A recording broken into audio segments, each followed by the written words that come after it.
Good evening, everyone. I'm Rachel Zerby. The UPSSA Boys and Girls High School basketball polls were released today, and in the boys class ABC, Marquette is number 1 and Ishpeming is number 5, and those two teams met tonight in Marquette.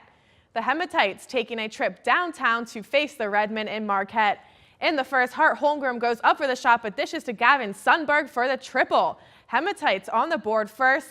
Next possession for Ishpeming. This time it's Darius Yohe. He knocks down the tray. Away team up early. On the other end, Ethan Martis from the corner. He gets the Redmen's first points and his first 3 of the night. Minutes later, Holmgren pulls up but comes up short, but Yohe is there to clean up the mess. Ishpeming ahead by 2. Still in the first quarter, Marius Grazoulis makes a move inside for the layup, and the Redmen go ahead by 3. To the second quarter, it's Martis again from long range. He finished with 21 points on 7 3-pointers.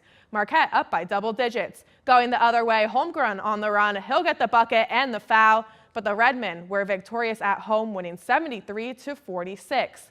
One boys score to report. The Mountaineers won at home against Kingsford 60-45.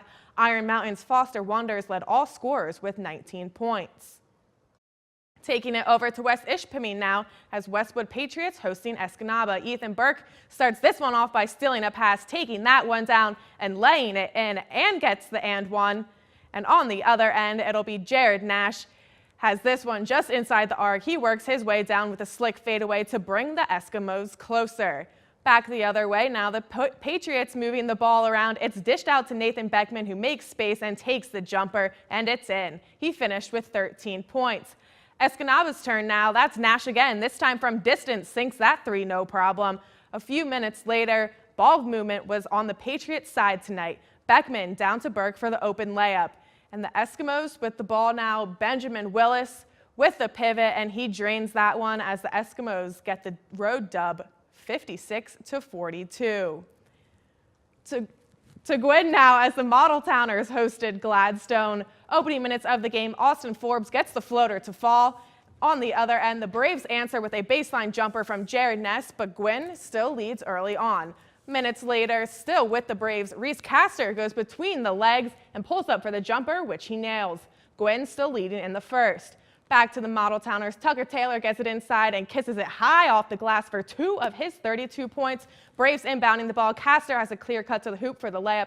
He finished with 26 points and netted his 1,000th career point on a free throw. And Gladstone beats Gwynn 83-47.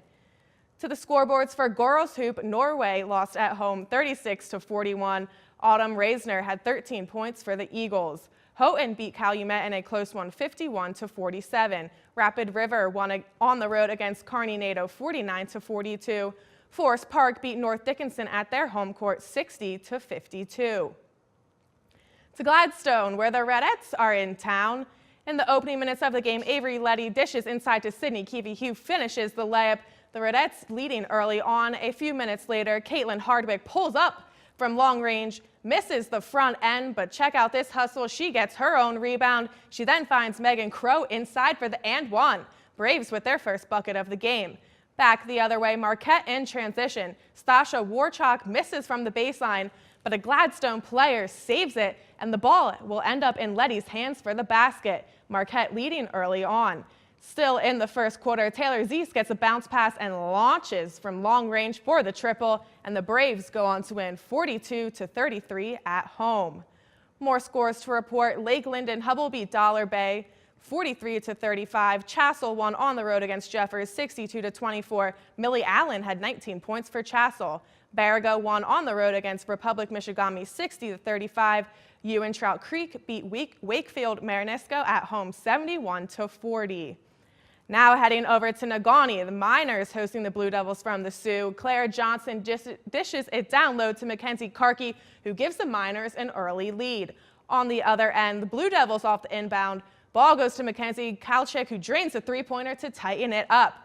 Minutes later, Natalie Bartle at the top of the key. She finds Abby Nelson alone in the cylinder, who extends the Miners' lead. Nelson finished with 18 points and 7 rebounds. The Sioux not done yet. Ashton Bell passes to Ava Andry and finds the basket despite being double-teamed. Down on the other end, Bartle lobs it down to Allison Jacobson, who puts that into the basket. The Miners would not look back. The Blue Devils will miss a three-pointer, but Bell finds the rebound and gets the putback. But the Sioux have a long drive back home as the Miners take this one 50-36.